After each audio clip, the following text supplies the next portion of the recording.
కృపగలిగిన ప్రభువ, ప్రేమ గల తండ్రి, ఈ నామములకు వందనలు ప్రభువ, స్తుతులు స్తోత్రములు తండ్రి. ఇదిగో తండ్రి, రెండులోని ప్రత్యేకతను వరకు ప్రభువ ఏర్పాటు చేసిన వాక్య భాగము మంచి కాపరి ప్రభువ. ఇదిగో తండ్రి, ఎన్నికలైనటువంటి నన్ను ఇక్కడ నిలువ పెట్టిన విధానం కొరకు నీకు వందనలు ప్రభువ. అయ్యా, నా వాక్కును వాడుకోండి తండ్రి. తండ్రి, నా నోటి మాటలు, నా హృదయ ధ్యానము నీ దృష్టికి అంగీకారమయ్యేటట్లు సహాయం దయచేయండి ప్రభువ. ఇదిగో తండ్రి, బిడ్డలు ఆశతో వచ్చేవారు ప్రభువ, ఆశగల ప్రాణాన్ని తృప్తిపరుస్తానన్నావు ప్రభువ. ఇదిగో తండ్రి, వినిన వాక్యం ప్రభువ దూరంతరగా ప్రభువ వారి హృదయంలో భద్రపరచుకోవడానికి ప్రభువ నీవే తండ్రి మాకు సహాయం దయచేయండి తండ్రి. ఈ యొక్క ఆరాధనంతట్లో ప్రభువ నీవే కాపురివై ప్రభువ నన్ను నడిపించి ప్రభువ నీ యొక్క పరిశుద్ధాత్మ శక్తితో నింపుమని యేసయ్య పరిశుద్ధ నామమున వేడుకొంచున్నాను తండ్రి.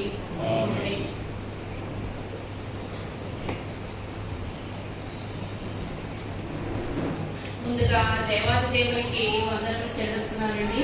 నాకు ఈ అవకాశం ఇచ్చిన సంఘ పాస్టర్ గారికి, సంఘ పెద్దలకు, సంఘ సభ్యులందరికీ కూడా నా వందనాలు తెలియజేస్తున్నాను. నాకు ఈరోజు చదవబడిన వాక్య భాగము యోహాను సువార్త 10వ అధ్యాయము 7 నుండి 18 వచనాలు మనం పరిశీలించినట్లయితే ఇందులో చాలా అంశాలు ఉన్నాయి, అంటే చాలా టాపిక్స్ ఉన్నాయండి. ప్రతిదీ కూడా చాలా ఇంపార్టెంట్ టాపికే. ఉదాహరణకి ఏంటంటే, ఒక చోట నేను గొర్రెలకు ద్వారమును అంటారు, మరొక చోట గొర్రెల కొరకు నేను నా ప్రాణమును పెట్టుచున్నాను అంటారు, మరొక చోట నేను మంచి కాపరిని అంటారు. అయితే ఈరోజు నాకు ఇచ్చినటువంటి టాపిక్ మంచి కాపరి, గుడ్ షెపర్డ్. మంచి కాపరి అని యేసుప్రభు వారు ఎందుకు అన్నారంటే, ఆయన ఏదో తాత్కాలికంగా అనలేదండి. పాత నిబంధన గ్రంథంలో మంచి కాపరి రాబోతున్నాడని వ్రాయబడి ఉంది. యేసుప్రభు వారు ఏ మాట మాట్లాడినా కూడా అది పాత నిబంధన గ్రంథంలో ఉంది. పాత నిబంధన గ్రంథంలో ఉన్న మాటలను ఆయన పలికారు. ఆయన పలికిన పలుకులు క్రొత్త నిబంధనలో నెరవేర్పుగా ఉన్నాయి. మరి పాత నిబంధన గ్రంథంలో ఏముంది, కాపరి ఎలా వస్తాడు చూసినట్లయితే యెషయా గ్రంథము 40వ అధ్యాయము 11వ వచనంలో చూస్తే, గొర్రెల కాపరి వలె ఆయన తన మందను మేపును, తన బాహువుతో గొర్రె పిల్లలను కూర్చి రొమ్మున ఆనించుకొని మోయును, పాలించు వాటిని ఆయన మెల్లగా నడిపించును. ఇక్కడ కాపరి ఇంకా రాకపోయినా కాపరి గురించి వ్రాయబడి ఉందండి, ఇంకా రాలేదు. ఇంకా దాని ముందు వచనాలు చూస్తే 40వ అధ్యాయం 9వ వచనంలో సియోను సువార్త ప్రకటించుచున్నదానా ఉన్నత పర్వతము ఎక్కుము. చాలమ్మా. నెక్స్ట్ 40:11లో చూస్తే గొర్రెల కాపరి వలె ఆయన తన మందను మేపును. అంటే ఇక్కడ ఆ వచ్చే గొర్రెల కాపరి సువార్తను ప్రకటించేవాడే అన్నాడండి. ఆ వచ్చే కాపరి సువార్తను ప్రకటించే కాపరి అన్నాడు. ఆయన తన మందను మేపును. ఎలా మేపుతాడండి? సువార్తతో ఆయన మందను మేపుతాడు.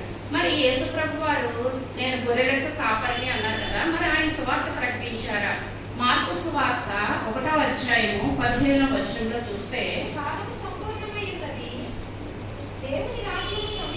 దేవుని రాజ్యము సమీపించి ఉన్నది, మారు మనసు పొంది సువార్త నమ్ముడని చెప్పుచు దేవుని సువార్తను ప్రకటించుచు గలిలయకు వచ్చును. అంటే ఇక్కడ ఆయన సువార్తను ప్రకటిస్తూ గలిలయకు వచ్చారు. అంటే యేసుప్రభు వారు సువార్తను ప్రకటించే కాపరి అయి ఉన్నాడు.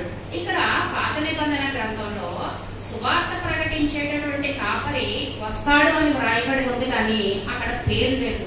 కానీ ఆయన ఎవరు అనేది మనకి స్పష్టంగా ఇక్కడ తెలుస్తుంది. అయితే కాపరి ఇది హెబ్రూలో యెహోవా నా కాపరి అంటే జెహోవా రా అని పిలుస్తారండి. RAH రా. రా అంటే కాపరి. కాపరి అనే పదానికి 2 అర్థాలు ఉన్నాయి. ఒకటి ఫీడ్, 2 లీడ్. అంటే ఇక్కడ ఫీడ్ అండ్ లీడ్ రెండు కలిపే కాపరి యొక్క లక్షణం. ఇక్కడ 40వ అధ్యాయం 11వ వచనంలో చూస్తే యెషయా గ్రంథంలో గొర్రెల కాపరి వలె ఆయన తన మందను మేపును. మందను మేపడం అంటే అండి ఫీడింగ్. అలాగే తన రొమ్మును ఆనించుకొని మోయును, అలాగే మెల్లగా నడిపించును అంటే లీడ్. అంటే ఆయన మందను మోసేవాడు, లీడ్ చేసేవాడు. మేపుట అంటే దుడ్డు కర్రాన్ని తీసుకోవచ్చండి, అంటే ఆకులు కోసి మేపుతాం.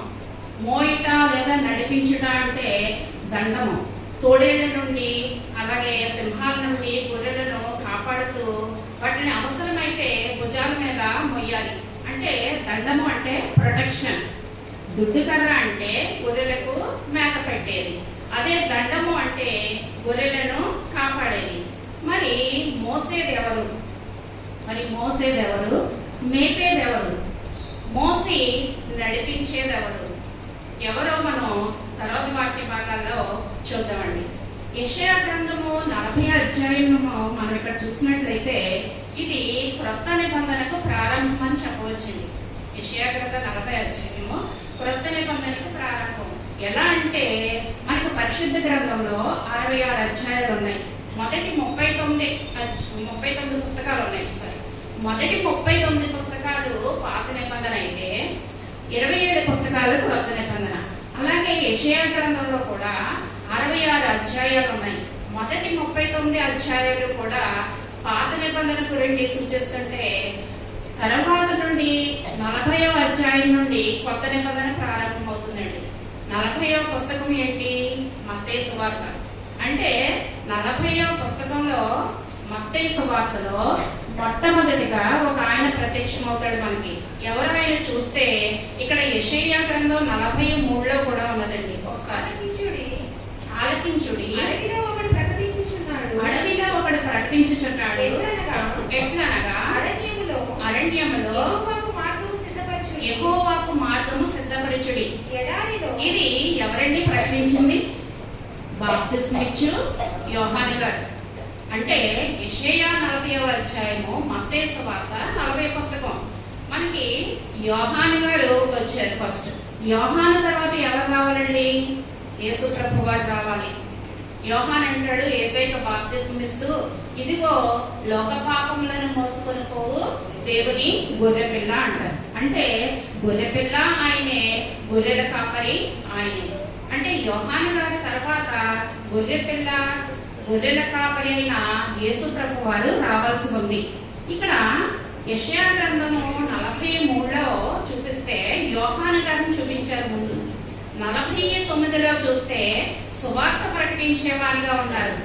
40:11లో గొర్రెల కాపరిగా యేసయ్యను చూపించడం జరిగింది. ఇక్కడ పేర్లు రాయబడలేవు. అంటే పాత నిబంధన గ్రంథంలో పేర్లు రాయబడలేదు, కానీ క్రొత్త నిబంధనలో మనకు ఆ పేర్లను తెలియజేశారు. మత్తయి సువార్తలో యోహాను గారి తర్వాత యేసు ప్రభు వారు ఎలా వచ్చారో ఇంకా మనం కొంచెం డీప్ గా చూస్తే పాత నిబంధన గ్రంథంలో యోహాను గారి ప్లేస్ లో మనం ఏలియా గారిని చూడొచ్చండి. ఏలియా తర్వాత వచ్చింది ఎలీషా గారు. అంటే యోహాను ఎలా జీవించాడో అక్కడ ఏలియా కూడా అలాగే జీవించినట్లుగా మనం చూస్తూ ఉంటాం. యోహాను ఒంటెరోమముల వస్త్రములు ధరించేవాడు, అలాగే ఏలియా కూడా ఒంటెరోమముల వస్త్రాలు ధరించేవాడు. యోహాను అరణ్యంలో నివసించేవాడు, ఏలియా కూడా అలాగే అరణ్యంలో నివసించేవాడు. యోహాను మినిస్ట్రీ, ఏలియా మినిస్ట్రీ రెండు ఒకేలా మనకు కనిపిస్తూ ఉంటాయండి. వీళ్ళిద్దరు కూడా కొంచెం కఠినంగా మాట్లాడే మనస్తత్వం కలిగిన వాడు. యోహాను అంటాడు ఒక చోట సర్ప సంతానమా అంటాడు, మరి ఒక చోట గొడ్డలి చెట్టు వేరున ఉన్నది అంటాడు. అలాగే హేరోదియా గురించి అన్నందుకే కదండి యోహాను గారి యొక్క తల తీసి చంపేస్తారు. అంటే ఇలా యోహాను గారు ఎలా ఉన్నారో ఈ పాత నిబంధన గ్రంథంలో ఏలియా గారు కూడా అలాగే ఉంటాడు. ఆహాబు దగ్గరకు వచ్చి 3.5 సంవత్సరములు వర్షం పడదని చెప్తారు. అలాగే ఆహాబు యెజబెల్ తోటి నాబాతుని చెప్పారు కాబట్టి మీ రక్తము కుక్కలు నాకుతాయని అంటాడు. అంటే డైరెక్ట్ గా వాళ్ళు మాటలు అనేస్తూ ఉంటారు. అంటే ఒక విధంగా చెప్పాలంటే ముక్కుసూటిగా పోయే మనస్తత్వం కలిగిన వాడు వీడు. మరి యోహాను గారి తర్వాత క్రొత్త నిబంధనలో యేసయ్య వచ్చారు. యేసయ్య గారు యేసుప్రభు వారు మనకి ఈ లోకంలో శిష్యులను ఏర్పరచుకున్నారు, అనేక సూచక్రియలు చేశారు, స్వస్థతలు చేశారు, ఇవన్నీ చేశారు. అలాగే ఎలీషా కూడా స్వస్థతలు చేసినట్టు, అనేక అద్భుతాలు చేసినట్లు మనం చూస్తూ ఉంటాం. కీర్తనలు 77వ అధ్యాయము 20వ వచనం చూడండి. మోషే అహరోనుల చేత నీ ప్రజలను మందవలే నడిపించితివి. చూడండి, మోషే అహరోనుల చేత నీ ప్రజలను మందవలే నడిపించితివి.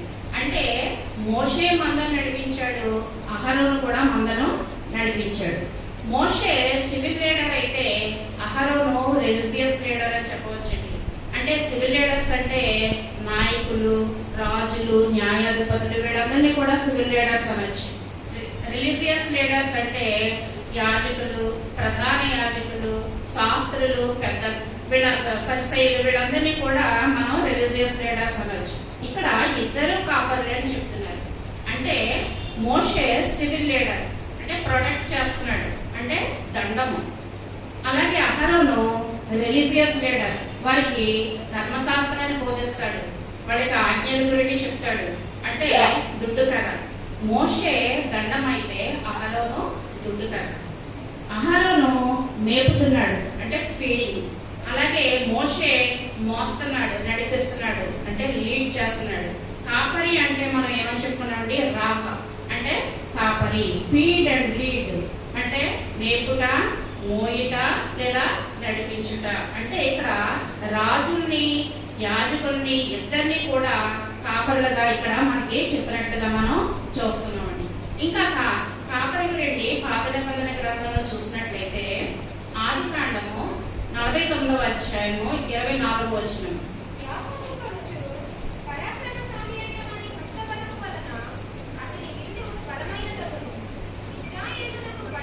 ఇశ్రాయేలీయులకు బండయు మేపెడి వాడును ఆయనే. మేపెడివాడు అంటే ఎవరండి, కాపరి. అంటే కాపరిని ఫస్ట్ టైం మెన్షన్ చేస్తున్నారు ఇక్కడ ఆదికాండము 49వ అధ్యాయము 24వ వచనంలో. ఇశ్రాయేలీయులకు బండ. ఎవరండి ఆ బండ? ఆ బండ క్రీస్తే. చూద్దామండి, 1 కొరింథీయులకు 10వ అధ్యాయము 4వ వచనం.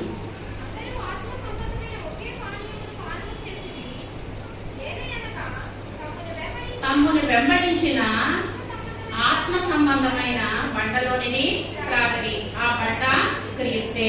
ఆ బండ ఎవరండి, క్రీస్తే. ఇక్కడ నీళ్లు త్రాగారంటే ఏంటి, నీళ్లు ఇచ్చి మేపినట్లుగా మనం చూస్తున్నామండి. అలాగే మీక గ్రంథం 5వ అధ్యాయము 4వ వచనం ఒకసారి.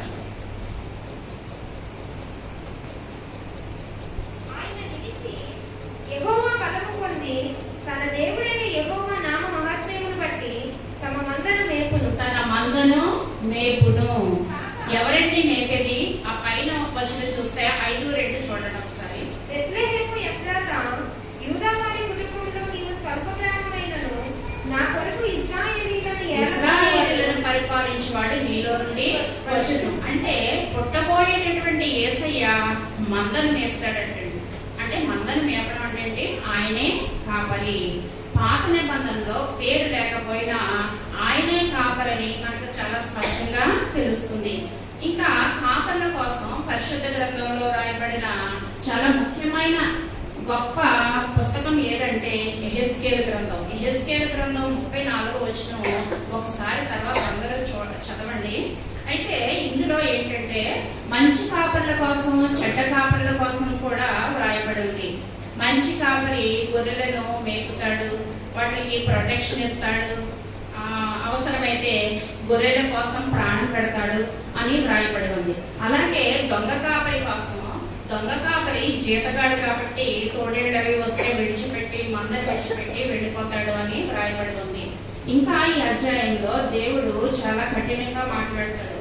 ఏంటంటే నా మందను మీరే తినేస్తున్నారు, నా మందను చెల్లా చెదురు చేసేస్తున్నారు, నా మందను మీరు సరిగ్గా కాయడం లేదని అక్కడ దేవుడు మాట్లాడుతున్నట్లుగా మనం చూస్తూ ఉంటాం. అంటే ఈ అధ్యాయంలో నెగటివ్, పాజిటివ్, మంచి కాపరి గురించి, చెడ్డ కాపరి గురించి కూడా వ్రాయబడి ఉంది. 23వ వచనం చూడండి ఒకసారి. యెహెజ్కేలు గ్రంథం 34వ అధ్యాయము 23వ వచనం. వాటిని మేపుటకై నేను నా సేవకుడైన దావీదును వాటి మీద కాపరిగా నియమించెదను అంటాడు. మరి దావీదు ఎవరండి? రాజు. దావీదు రాజు. అంటే మంచి కాపరులని రాజుల కోసం, యాజకుల కోసం కూడా చెప్పబడింది. అలాగే చెడ్డ కాపరులని రాజుల కోసం, యాజకుల కోసం కూడా చెప్పబడింది. ఆయన ప్రజలైన ఇశ్రాయేలీయులను పరిపాలించే సివిల్ లీడర్స్, అలాగే రిలీజియస్ లీడర్స్ ఇద్దరు కాపర్లే. అయితే ఇద్దరు కూడా ఆయన మందను మేపడంలో విఫలమయ్యారు, ఫెయిల్ అయ్యారు. కాబట్టి క్రొత్త నిబంధనలో ఆయన రాజైన యాజకుడిగా వచ్చాడు. అంటే ఆయన మంచి కాపరిగా వచ్చాడు. యెహోవా రాహ అంటే ఫీడ్ అండ్ లీడ్. ఫీడ్ అంటే యాజకుడు, లీడ్ అంటే రాజు. ఇంకా మరికొన్ని వాక్య భాగాలు చూస్తే మనకి చెడ్డ కాపర్ల కోసం రాయబడి ఉన్నది. 2వ పేతురు 2వ అధ్యాయము 1 నుండి 3 వచనాలు. మరియు అబద్ధ ప్రవక్తలు ప్రజలలో ఉండిరి. అటువలనే మీలోను అబద్ధ బోధకులు. ఇక్కడ అబద్ధ ప్రవక్తలు ఉన్నారంటండి. అలాగే అబద్ధ బోధకులు, అబద్ధమైనటువంటి యాజకులు ఉన్నారు. వాళ్ళు చెడ్డ కాపరులని ఇక్కడ దేవుడు తెలియజేస్తున్నాడు. అలాగే అపోస్తల కార్యములు 20వ అధ్యాయము 29వ వచనం. అపోస్తల కార్యములు 20వ అధ్యాయం. నేను వెళ్ళిపోయిన తరువాత క్రూరమైన తోడేళ్లు మీలో ప్రవేశించునని నాకు తెలియను. మందను కనికరింపరు. ఆయన మనలో తోడేళ్లు ప్రవేశిస్తాయి కాబట్టి వాళ్ళ మందను కనికరింపరు అని, ఇలాంటి వారి విషయంలో జాగ్రత్తగా ఉండమని మనకి ఆయన తెలియజేస్తున్నారండి. అలాగే మంచి కాపర్ల గురించి కూడా కొన్ని వాక్య భాగాలు చూద్దామండి. 1 పేతురు 5వ అధ్యాయము 2వ వచనం. బలిమి చేత కాక దేవుని చిత్త ప్రకారం ఇష్టపూర్వకంగాను దుర్లాభాపేక్షతో కాక సిద్ధ మనస్సుతో మీ మధ్యనున్న దేవుని మందనపై విచారణ చేయుచు దానిని కాయుడి.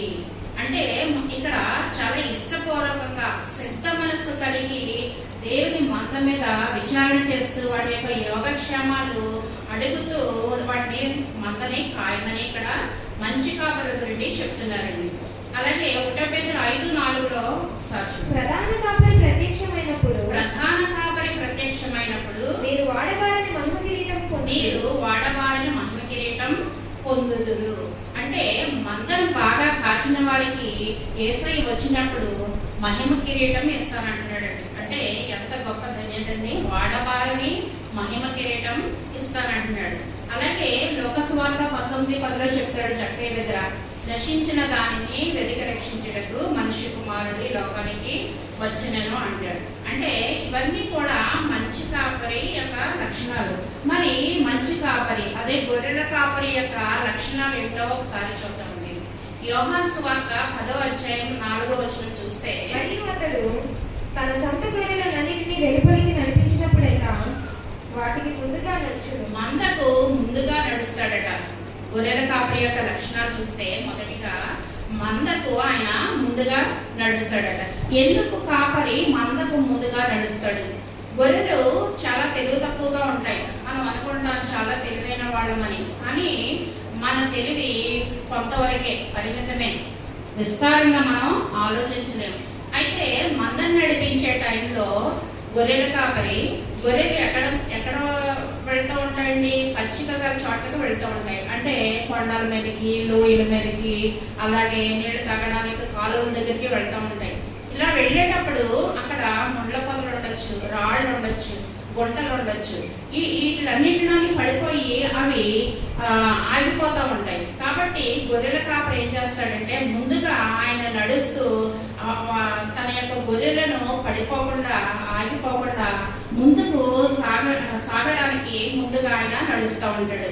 మరి మనం కూడా ఏ పాపంలో కూడా పడిపోకుండా ఉండడానికి యేసయ్య మనకు ముందుగా నడుస్తున్నాడు. ఆయన మనకు ముందుగా నడిచి మన త్రోవను సరళము చేస్తున్నట్లుగా మనం చూస్తున్నామండి. అలాగే రెండవ లక్షణం చూస్తే మందకు కావాల్సిన పచ్చికను నీటిని సమకూరుస్తాడండి. గొర్రెల కాపరి మందకు కావాల్సినటువంటి పచ్చికను నీటిని సమకూరుస్తాడు. యెహెజ్కేలు గ్రంథము 34వ అధ్యాయము 14-15 వచనాలు. నేను మంచి మేత గల చోట వాటిని మేపెదను. ఇశ్రాయేలీయుల మంచి కాపరి ఎప్పుడు కూడా మంచి మేత గల చోట వాటిని మేపుతా ఉంటాడంట. అలాగే కీర్తన గ్రంథం 23:2 అంటారు, శాంతికరమైన జలముల యొద్ద నన్ను నడిపించుచున్నాడు అంటాడు. అంటే పొంగి ప్రవహిస్తున్న జలాలనుకోండి, అక్కడ గొర్రెలు కొట్టుకొని పోతాయి. అదే శాంతికరమైన జలముల దగ్గర అయితే అవి ప్రశాంతంగా నీటిని తాగుతాయి. అంటే మందకు కావాల్సినటువంటి పచ్చికను నీటిని కూడా గొర్రెల కాపరి వాటికి సమకూరుస్తున్నట్లుగా మనం చూస్తున్నాం. అలాగే మూడో పాయింట్ గా చూస్తే శత్రువు బారి నుండి కాపాడతాడండి. మొదటి సమూయేలు 17వ అధ్యాయము 34-35 వచనాలు. నీ దాసుడినైన నేను నా తండ్రి యొక్క గొర్రెలను కాయిచుండ సింహమును ఎలుగుబంటిలను వచ్చి మందలో నుండి ఒక గొర్రె పిల్లను ఎత్తుకొని పోచుండగా నేను దానిని తరిమి చంపి దాని నోట నుండి ఆ గొర్రెను విడిపించింది. ఇక్కడ శత్రువు బారి నుండి గొర్రెల కాపరి కాపాడుతున్నట్లుగా మనం చూస్తున్నామండి. శత్రువు అంత తొందరగా విడిచిపెట్టేవాడు కాదు. కాపరి మందకు ముందుగా నడుస్తూ శత్రువుల నుండి పోరాడతాడు. శత్రువుతో పోరాడి మందని జాగ్రత్తగా చూసుకుంటాడు. మరి యేసయ్య కూడా మన పాపపు బంధకాల నుండి మనల్ని విడిపించడానికి, మనల్ని రక్షించడానికి ఆయన తన రక్తాన్ని కార్చి మరణించాడు, తన ప్రాణాన్ని పెట్టాడు. అంటే మన పాపపు బంధకాల నుండి మనకి విముక్తిని కలుగజేశాడు. శత్రువు బారి నుండి మనల్ని కాపాడాడు. సిలువలో ఆయన సాతాను యొక్క తలను చితక త్రొక్కినట్టుగా మనం చూస్తున్నామండి. శత్రువు బారి నుండి కాపాడినటువంటి వాడు ఆయన. అలాగే 4వ పాయింట్ చూస్తే గాయపడిన వాటి గాయాన్ని కడతాడు, దుర్భరంగా ఉన్న వాటిని బలపరుస్తాడు. యెహెజ్కేలు గ్రంథం 34వ అధ్యాయము 16వ వచనం. తప్పిపోయిన దానిని నేను వెతుకుదును, తోలివేసిన దానిని మరలా తోలుకొని వచ్చేదను. గాయపడిన వాటి గాయాన్ని కట్టుదును, దుర్భరంగా ఉన్న దానిని బలపరచుదును. మనం గొర్రెల మంద నడిచేటప్పుడు చూస్తే ఒక్కొక్కసారి గొర్రెల కాపరి ఒక గొర్రెను భుజం మీద వేసుకొని మోస్తూ ఉంటాడు. అంటే ఆ గొర్రెకు ఏదో గాయం ఎక్కడ తగిలి ఉంటది, అది నడవలేకపోతా ఉంటది. అంటే మందతో పాటు సమానంగా నడవలేక అది తప్పిపోయే ప్రమాదం ఉంది. కాబట్టి ఆ యొక్క గొర్రెల కాపరి ఆ గాయం నుండి పాపం దాన్ని బలపరచడానికి దాన్ని ఎత్తుకుని తీసుకొస్తా ఉంటాడు. మరి మన జీవితంలో కూడా మనకి గాయం తగిలితే ఆ గాయాన్ని కట్టడానికి ఆ యేసయ్య సిద్ధంగా ఉన్నాడండి. గాయాన్ని కట్టడానికి ఆయన సిద్ధంగా ఉన్నాడు. మనము ఆయనతో నడవలేకపోతున్నామేమో, ఆయన మనల్ని ఎత్తుకొని మోస్తానంటున్నాడండి. ఆయన ఎందుకంటే చాలా మంచి కాపరి. అలాగే 5వ పాయింట్ చూస్తే తప్పిపోయిన వాటిని వెదకి రక్షిస్తాడు.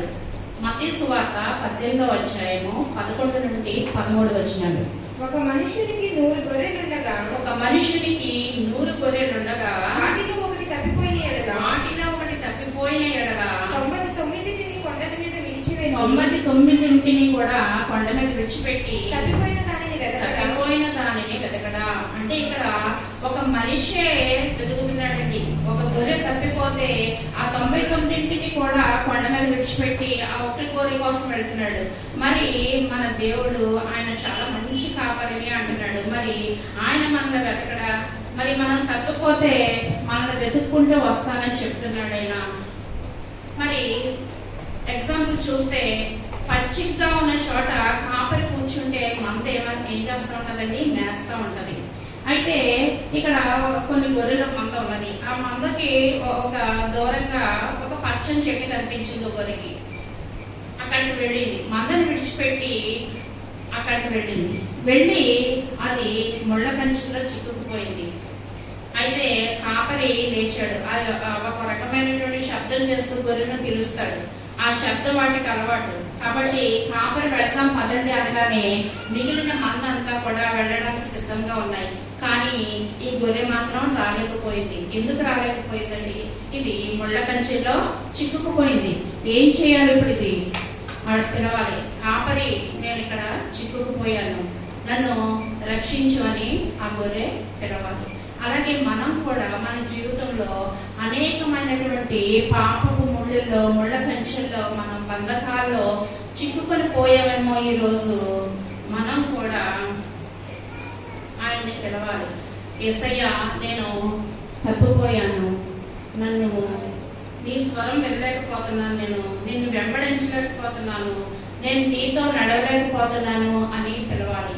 ఆయన మంచి కాపరి కాబట్టి మన స్వరాన్ని ఆయన విని తప్పకుండా మనల్ని వెతికి రక్షిస్తాడు. కాబట్టి తప్పిపోయిన వాటిని వెతికి రక్షించేవాడు మన యేసయ్య.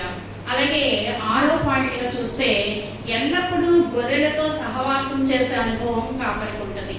అంటే కాపరి ఎప్పుడు కూడా గొర్రెలతోనే ఉంటాడు. మన క్రిస్మస్ టైంలో చదువుకుంటాం, రాత్రి వేళ కొందరు గొర్రెల కాపరులు రాత్రి వేళ తమ మందను కాచుకొని చుండగా అని చదువుతూ ఉంటాం. అంటే పగలంతా కూడా మందను మేపుతాడు. రాత్రి అయ్యేటప్పుడు వాటిని పడుకోబెట్టడానికి ఒక కంచె వేసి, ఆ కంచె ఎందుకు వేస్తారండి? తోడేళ్ల నుండి, సింహాల నుండి, నక్కల నుండి గొర్రెలను రక్షించడానికి కంచె వేసి అక్కడ అతను ఎంట్రన్స్ ద్వారం దగ్గర పడుకుని ఉంటాడు. పడుకుంటే అప్పుడు అంతేకాకుండా ఇంకా ఏం చేస్తాడండి? మంట పెడతా ఉంటాడు. మంట పెడితే జంతువులు రాకుండా ఉంటాయి. ఇంకా కుక్కను కూడా పెంచుతూ ఉంటాడు. ఒకవేళ కాపరి కానీ నిద్రలోకి వెళ్తే కుక్క అరుస్తుంది కాబట్టి వెంటనే అలర్ట్ అయిపోతాడు. ఒక కాపరి తన గొర్రెల పట్ల ఇన్ని జాగ్రత్తలు తీసుకుని ఇంతగా తను రక్షించుకుంటూ ఉంటే మరి మన కోసం ప్రాణం పెట్టడానికి వచ్చిన ఆ మంచి కాపరి ఆయన యేసయ్యలో ఈ లక్షణాలన్నీ ఉన్నాయండి. ఇంకా మరి ఎక్కువ లక్షణాలు ఆయనలో మనం చూడవచ్చండి. మరి అందుకే ఆయన నేను గొర్రెలకు మంచి కాపరిని చెప్తున్నట్లుగా చూస్తాం. అంటే గొర్రెల కాపరిగా ఎన్ని లక్షణాలు అంటే ఆయన మొదటిగా మందకు ముందుగా నడుస్తాడు. రెండవదిగా చూస్తే మందకు కావాల్సినటువంటి పచ్చికను, నీటిని సమకూరుస్తాడు. మూడవదిగా చూసినట్లయితే శత్రువు బారి నుండి మనల్ని కాపాడుతాడు. నాలుగవదిగా చూస్తే గాయపడిన వాటికి గాయాన్ని కడతాడు, దుర్బలంగా ఉన్న వాటిని బలపరుస్తాడు. ఐదవదిగా చూస్తే తప్పిపోయిన వాటిని వెతికి రక్షిస్తాడు. ఆరవదిగా చూస్తే ఎల్లప్పుడూ గొర్రెలతో సహవాసం చేసే అనుభవం కలిగి కాపరి ఉంటాడు. మరి ఇంత మంచి కాపరి ఉన్నప్పుడు గొర్రెలు ఎలా ఉండాలి? గొర్రెల యొక్క లక్షణం ఎలా ఉండాలి? ఎలా ఉండాలో 4 పాయింట్స్ చూద్దాండి. ఫస్ట్, గొర్రె ఎప్పుడు కూడా తన దృష్టి ఎప్పుడు కూడా కాపరి మీద ఉంచాలి. తన దృష్టి ఎప్పుడు కూడా కాపరి మీద ఉంచాలి. ఎందుకంటే కాపరి ముందు నడుస్తాడు. కాపరి వైపు చూడకపోతే గొర్రె తగ్గిపోతుంది. ఈ రోజు మన దృష్టి ఎక్కడ ఉన్నది? మన దృష్టి సెల్ ఫోన్ల మీద ఉందా? ఇంటర్నెట్ మీద ఉందా? ఈ లోకం మీద ఉందా? దేని మీద ఉంది మనం? మరి మన దృష్టి కాపరి మీద లేకపోతే మనం తప్పిపోతాం. కాపరి వెళ్ళిపోతాడు, మంద వెళ్ళిపోతుంది.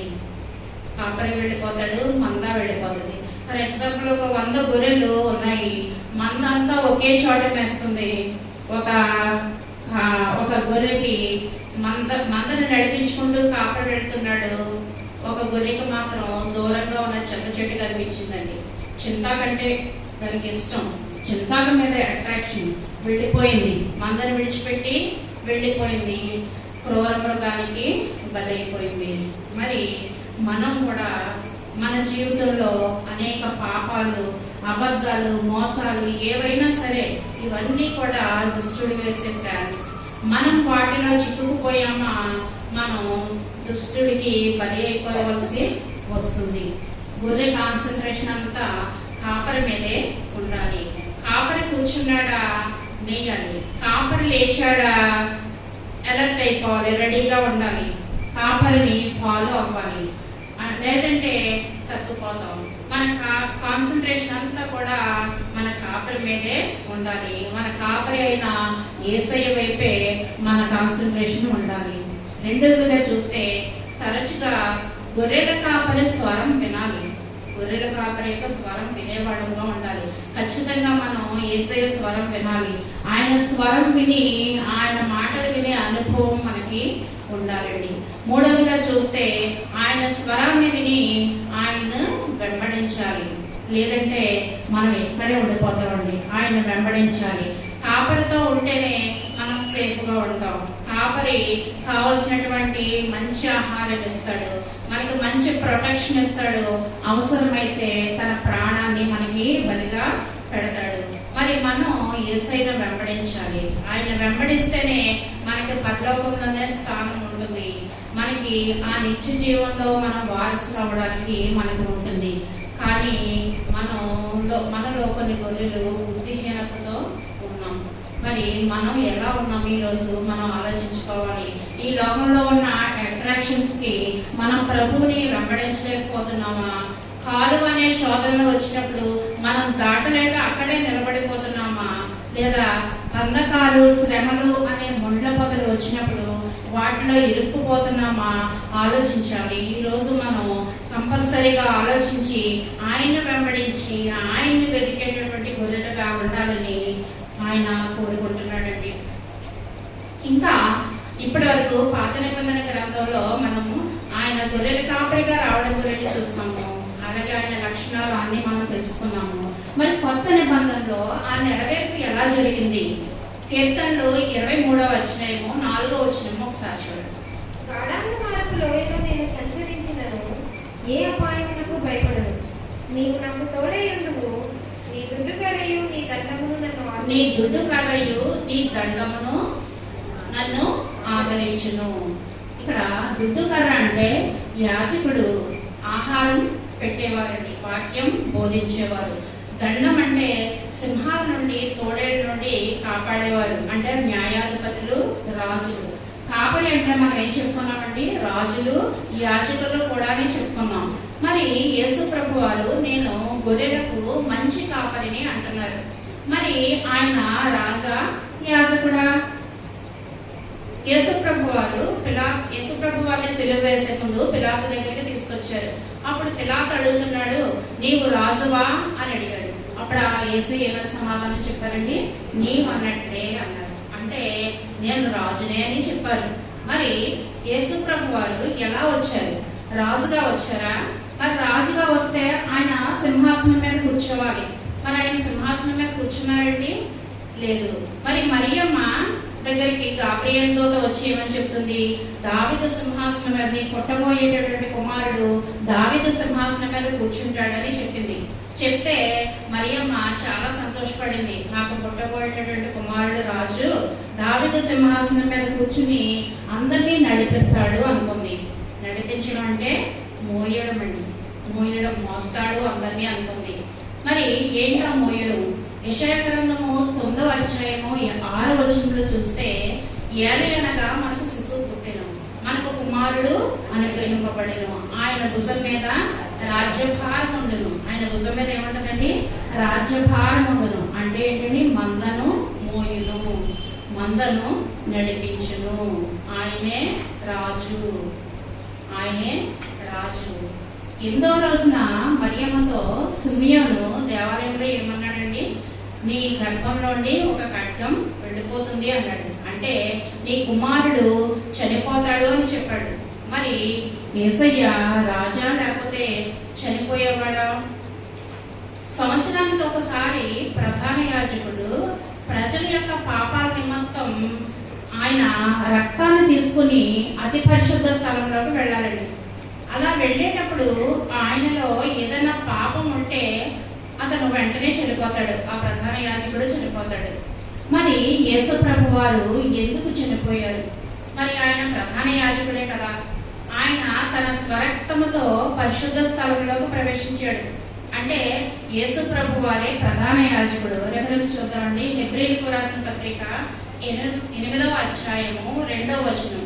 ఆయన పరిశుద్ధాలయమునకు, అనగా మనుష్యుడు కాక ప్రభువే స్థాపించిన నిజమైన గుడారములకు పరిచారకుడై ఉండి పరలోకము కుడిపార్శ్వమున ఆసీనులాయెను. ప్రతి ప్రధాన యాజకుడు అర్పణలను బలులను అర్పించుటకు నియమింపబడును. అందుచేత అర్పించుటకు ఈయనకు ఏమైనా ఉండుట మనకు అట్టి ప్రధాన యాజకుడు ఒకడున్నాడు అంటారు. అంటే మరి ఈయన యేసుప్రభు వారు, ఆయన ప్రధాన యాజకుడు. మరి ఈ ప్రధాన యాజకుడు ఎందుకు చనిపోవాల్సి వచ్చిందండి? ఆయన ఎందుకు మరణించాల్సి వచ్చింది? 2 కొరింథీయులకు రాసిన పత్రిక 5వ అధ్యాయము 21వ వచనం. ఎందుకనగా మనం ఆయన యందు దేవుని నీతి అగునట్టు పాపమెరుగని ఆయనను మన కోసము పాపముగా చేసెను. పాపమెరుగని ఆయనను మన కోసం పాపముగా చేసెను. ఆయనలో పాపముందని కాదండి, ఆయన ఆ ప్రధాన యాజకుడినే మన కోసం మనం పాపంగా చేసాం. అందుకే ఆ ప్రధాన యాజకుడు చనిపోవాల్సి వచ్చింది. ఇది సిమియోను చెప్పినటువంటి దానిలో భావం. మరి ఆయన రాజు అంటే రాజువే అన్నాడు. అవును, ఆయన రాజే. ఇశ్రాయేలీలు మెస్సయ్య వస్తాడని ఇంకా కనిపెడుతున్నారు. ఆయన భుజం మీద రాజ్యభారం మోసేది ఎవరండి? రాజు. ఆయనే రాజు. ఆయన రాజుని ఎందుకన్నాడు? ఎవరా రాజు? ఒకసారి చూస్తే యెషయా గ్రంథము 6వ అధ్యాయము 5వ వచనం. యెషయా గ్రంథము 6వ అధ్యాయము 5వ వచనం. నేను అపవిత్రమైన పెదవులు గలవాడను, అపవిత్రమైన పెదవులు గల జనుల మధ్యన నివసించువాడను. నేను నశించి తిని రాజును సైన్యంలో అధిపతి యెహోవాను నేను కనులారా చూచుతాను అనుకుంటున్నాను. చాలమ్మా. ఇక్కడ ఈ యొక్క యెషయా గ్రంథం 6:5లో యెషయా దర్శనం చూస్తూ ఉంటాడండి. దర్శనం చూస్తూ ఏమని చెప్తున్నాడు? రాజును సైన్యములకు అధిపతి యెహోవాను నేను కన్నులారా చూచుతిని అంటున్నాడు. అంటే రాజు అని చెప్తున్నాడు. ఎవరండి? యెహోవా తండ్రి. మరి తండ్రి రాజు అయితే కుమారుడు కూడా రాజే. పాత నిబంధనలో ఆయన రాజుగా ఉన్న ఆయన కుమారుడు మరలా భూమి మీదకి రాజుగానే వచ్చాడు. అయితే ఆయన మొదటి రాకడలో రాజు కాకపోయినా సరే ఇశ్రాయేలీయులను, యావత్ ప్రపంచాన్ని అందరినీ కూడా పరిపాలించేటటువంటి అదృశ్య రాజు ఆయనే. అందుకే పిలాతు దగ్గర ఆయన చెప్పారు, నేను రాజుని అని చెప్పారు. అంటే ఆయన రాజైన కాపరి, ప్రధాన యాజకుడైన కాపరి, ఆయనే మంచి కాపరి. యెహెజ్కేలు గ్రంథం 34వ అధ్యాయం ప్రకారంగా రాజైన కాపరులు, యాజకులైన కాపరులు ఫెయిల్ అయ్యారు కాబట్టే మెల్కీసెదెకు యాజకత్వం చెప్పిన రాజైన కాపరిగా, యాజకుడైన కాపరిగా ఆయన ఇప్పుడు నేను మంచి కాపరిని అని చెప్తున్నారు. అంటే యెహోవా రాహ్ అంటే ఫీడ్ అండ్ లీడ్. అంటే యాజకుడు, రాజు రెండు ఆయనలోనే ఉన్నాయి. కాబట్టి ఆయన మంచి కాపరి. ఈ రాజైన యాజకత్వాన్ని ఒకసారి నిర్గమకాండము 19వ అధ్యాయము 6వ వచనం చూద్దాం. సమస్త భూమి నాదే కదా, మీరు నాకు యాజక రూపమైన రాజ్యంగాను పరిశుద్ధమైన జనంగాను. ఇంగ్లీష్ లో మంచి వర్డ్ ఉంటుందండి, రాయల్ ప్రీస్ట్ కింగ్డమ్ అంటాం. అంటే రాజైన యాజకుడిగా నిర్గమకాండంలోనే గురించి చెప్పబడింది. 1 పేతురు 2వ అధ్యాయము 5వ వచనం ఒకసారి. 1 పేతురు 2వ అధ్యాయం ద్వారా దేవునికి అనుకూలములకు ఆత్మ సంబంధమైన బలులు అర్పించుటకు పరిశుద్ధ యాజకులుగా ఉండనట్లు మీరును సజీవమైన రాళ్ల వలె నుండి ఆత్మ సంబంధమైన మందిరముగా కట్టబడుచున్నారు. ఏలయనగా ఇదిగో రాజులైన యాజక సమూహమును, పరిశుద్ధ జనమును, దేవుని సొత్తైన ప్రజలై ఉన్నారు అని ఉంటుందండి అక్కడ. అంటే ఇక్కడ రాజులైన యాజక సమూహం, పరిశుద్ధ జనం, దేవుని సొత్తైన ప్రజలు అన్నారు. అంటే ఇక్కడికి వచ్చేటప్పటికి తన యందు విశ్వాసం ఉంచిన వారందరినీ కూడా ఇక్కడ కాపర్లుగా చెప్తున్నారు. అంటే కాపర్లు అంటే అందరికీ బాధ్యత ఉంది. కొంతమంది రాజులుగా ఉన్నారు, యాజకులుగా ఉన్నారు, బోధకులుగా ఉన్నారు, కాపరులుగా ఉన్నారు, ఉపదేశకులుగా ఉన్నారు. వీళ్ళందరినీ కూడా కాపర్లనే చెప్తున్నారు, కాపర్లనే పిలుస్తున్నారు. అంటే రాజైన యాజకుడైన దేవుని సొత్తైన ప్రజలై ఉన్నారు అన్నారు మనల్ని. అంటే ఆయన యందు విశ్వాసం ఉంచి నుంచి మనం రక్షణ పొందిన ప్రతి ఒక్కరూ కూడా ఆయన యొక్క ప్రజలమే. ఆయన ప్రధాన కాపరిగా ఉంటే ఆయన మేపేటటువంటి గొర్రెలము మనమే. గొర్రె పిల్లలను పెట్టినట్లు అనేక మందిని దేవుని వైపు త్రిప్పేటటువంటి కాపరులను కూడా ఇక్కడ మనమే. ప్రకటన గ్రంథము 1వ అధ్యాయము 6వ వచనంలో చూస్తే, మనలను ప్రేమించుచు తన రక్తము వలన మన పాపముల నుండి మనలను విడిపించిన వాడు, చివరిలో ఆయన మనలను తన తండ్రి యొక్క దేవునికి ఒక రాజ్యముగాను, ఆయన మనలను తన తండ్రి యొక్క దేవునికి ఒక రాజ్యముగాను యాజకులుగాను చేసెను. అదే మాట ప్రకటన 5వ అధ్యాయం 10వ వచనంలో కూడా ఉంటుంది. నీవు వధింపబడిన వాడివై నీ రక్తం ఇచ్చి ప్రతి వంశములోను ఆయా భాషలు మాట్లాడే వారిలోని ప్రతి ప్రజలోను ప్రతి జనములోను దేవుని కొరకు మనుషులను కొని మా దేవునికి వారిని ఒక రాజ్యముగాను యాజకులుగాను చేసితిమి. అంటే ఇక్కడ రాజులు కాపరులే, యాజకులు కాపరులే. మోషే అహరోనులు కూడా మందను నడిపించినట్లు దండం దుడ్డుకర్ర రాజైనటువంటి యాజకుడుగా ఆయన తీసుకురావడం జరిగిందండి. ఈ రోజు ఆ బాధ్యతను ఆయన మన మీద ఉంచాడు. మరి మనం ఎలా ఉన్నాం? ఆయన గొర్రెలకు మంచి కాపరిని అంటున్నాడు. నేను గొర్రెల కొరకు ప్రాణం పెడుతున్నాను అంటున్నాడు. పాపం మీదనే ఆయన మన కోసం పాపంగా చేయబడ్డాడండి. మన కోసం ఆయన ప్రాణం పెట్టాడు. ఆయన గొర్రెలను మేపాడు. గొర్రెల కోసం ఆయన తన ప్రాణాన్ని పెట్టాడు. యేసు ప్రభు వారు అడుగుతారు యోహాను సువార్త చివరిలో పేతురుని, పేతురు నన్ను ప్రేమిస్తున్నావా? నా గొర్రెలను కాయి. పేతురు నన్ను ప్రేమిస్తున్నావా?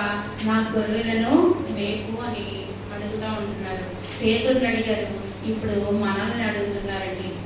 ఈరోజు మనల్ని అడుగుతున్నారు, మేపండి కాయండి అని. అంటే మనమే రాజులం, మనమే యాజకులం. క్రొత్త నిబంధన వచ్చేటప్పటికి రాజైన యాజకత్వం అందరి మీద ఉందండి, అందరి మీద ఉంది. యాజకులు అంటే పాస్టర్స్, బోధకులు, ప్రసంగికులు, ఉపదేశకులు వీళ్ళే. అలాగే రాజులు అంటే మనలో నాయకులు, సంఘ పెద్దలు అందరూ వస్తారు. ప్రతి ఒక్కరి మీద కూడా సువార్త ప్రకటించేటటువంటి బాధ్యత ఉంది. గొర్రె పిల్లల్ని పెంచాలి, మందని పెంచాలి, సంఘాన్ని పెంచే బాధ్యత అందరి మీద ఉన్నది. ప్రజెంట్ మన సంఘం గురించి చూస్తే ఇక్కడ యేసు ప్రభు వారు మొదటి రాకడలో ఆయన యాజకుడిగా ఆహారం పెట్టడానికి, అంటే సువార్తను అందించడానికి వచ్చారండి. మరి రేపు రెండవ రాకడలో ఆయన ఎలా వస్తున్నాడు? రాజుగా వస్తున్నాడు. ఇశ్రాయేలీలను పరిపాలించడానికి, ప్రపంచంలో ఉన్న అందరినీ పరిపాలించడానికి ఆయన రాజుగా రాబోతున్నాడు. న్యాయాధిపతిగా జడ్జిమెంట్ ఇవ్వబోతున్నాడు. అలాగే ఆయన గొర్రెలను కాయడానికి వస్తున్నాడండి. అలాగే సింహాన్ని కొట్టడానికి వస్తున్నాడు. అప్పుడే రెండవ రాకడలో వచ్చినప్పుడే ఆయన దండాన్ని ఉపయోగిస్తాడు. రెండవ రాకడలోనే ఆయన దండాన్ని ఉపయోగిస్తాడు. ప్రస్తుతం యాజకుడిగా వచ్చాడు కాబట్టి దుడ్డు కర్ర అనేటటువంటి వాక్యం అందిస్తున్నాడు, మనకి మేత వేస్తున్నాడు. మేత ఇస్తూ ఏమంటున్నాడు? నా శరీరం తిని నా రక్తం త్రాగువాడే నిత్య జీవం కలవాడు అంటున్నాడండి. ఇదే ఆయన ఇచ్చేటండి మేత. నా శరీరం తిని నా రక్తం త్రాగువాడే నిత్య జీవం కలవాడు అంటున్నాడు. మరి అది ఆ మేత తిన్న మనం ప్రతి ఒక్కడం కూడా మనకి బాధ్యత ఉంది. సంఘంలో ఆ బాధ్యతను మనం నెరవేర్చాలి. సంఘంలో సంఘ పెద్దలు, సంఘం సివిల్ లీడర్స్ అయితే మనకి ఉన్న యాజకుడు, కాపరి, రిలీజియస్ లీడర్, మరి ఇద్దరికి కూడా బాధ్యత ఉంది. కాపరి దేవాలయంలో ఉండి వాక్యాన్ని అందించే మేకరి అయితే, మరి సంఘ పెద్దలు సంఘాన్ని నడిపించేవారై ఉండాలి, సంఘాన్ని మోసేవారై ఉండాలి. మరి చివరిగా సంఘమైనటువంటి మనం ఏం చేయాలి? సంఘం కూడా అనేక మందికి స్వార్థను ప్రకటించేవారై ఉండాలి. ఆత్మను సంపాదించే కాపరులు సంఘ కాపరులు, సంఘ విశ్వాసులు. మరి సంఘ విశ్వాసులు వాళ్ళ కుటుంబాన్నే కాకుండా అన్ని జనులను కూడా సంఘానికి నడిపించాలి, దేవాలయానికి తీసుకురావాలి, వాళ్ళకి సువార్తని ప్రకటించాలి. మరి ఆత్మలను నడిపించే కాపరులు సంఘ విశ్వాసులు. ఈ ముగ్గురు కలిస్తేనే మంచి కాపరి, ఈ ముగ్గురు కలిస్తేనే మంచి కాపరి. మరి ఈ రోజు మనం ఎలా ఉన్నామండి? మన సంఘం ఎలా ఉన్నాం? మరి సంఘ కాపరి మనల్ని భోజనంతో చక్కగా మేపుతున్నారు, మంచి భోజనంతో మనల్ని తృప్తిపరుస్తున్నారు. సంఘ పెద్దలు భారంతో మోస్తున్నారు, సంఘాన్ని నడిపిస్తున్నారు. మరి సంఘంలో ఉన్నటువంటి మనం ఏం చేస్తున్నామండి? మరి మనం ఆత్మలను నడిపించే కాపర్లుగా ఉన్నామా లేదా? ఆత్మలను నడిపించే కాపర్లుగా ఉన్నామా లేదా ఆత్మలను చెదరగొట్టే కాపర్లుగా ఉన్నామా? మనం ఈ రోజు ఆత్మ పరిశీలన చేసుకోవాలి. దేవుడు మాట్లాడుతున్నాడు మనతోటి. మనం ఎలా ఉన్నాము? 5 సంపాదించిన వాడు 5 సంపాదించుకొచ్చాడు, 2 సంపాదించేవాడు 2 సంపాదించాడు. మరి 1 పట్టుకెళ్ళిన వాడు 1 తిరిగి తీసుకుని రావాలండి. అంటే అందరికీ బాధ్యత ఉంది. ఎవరి బాధ్యత వాళ్ళు నిర్వర్తించినప్పుడే సంఘం అభివృద్ధి చెందుతుంది, మంద అభివృద్ధి చెందుతుంది. కాబట్టి అటువంటి మంచి కాపర్లుగా మనందరము ఉండడానికి పరిశుద్ధాత్మ దేవుడు మనకు సహాయం చేసి నడిపించిన కాక ఆమేన్. నాకు ఈ అవకాశం ఇచ్చిన అయ్యగారికి, సంఘ పెద్దలకు, సంఘానికి కూడా మరొకసారి నా నిండు వందనాలు తెలియజేస్తున్నానండి. Thank you all.